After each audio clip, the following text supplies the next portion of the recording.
தமிழர்களின் number one choice Tamil matrimony.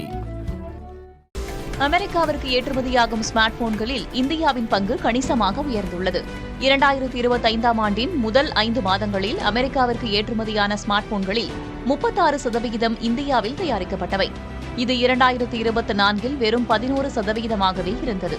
அதே நேரத்தில் அமெரிக்காவிற்கான ஸ்மார்ட் போன் ஏற்றுமதியில் சீனாவின் பங்கு 82%இலிருந்து 49%ஆக குறைந்துள்ளது.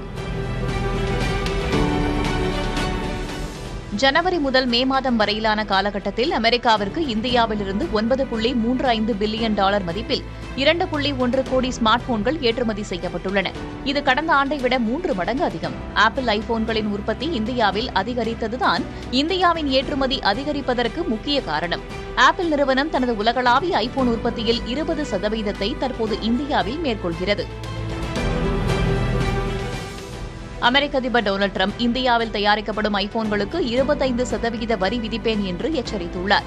இருப்பினும் ஆப்பிளின் ஒப்பந்த உற்பத்தியாளரான ஃபாக்ஸ்கான் இந்தியாவில் $1.49 பில்லியன் முதலீடு செய்ய உள்ளதால் ஆப்பிளின் இந்திய விரிவாக்க திட்டங்கள் தொடரும் என்று எதிர்பார்க்கப்படுகிறது.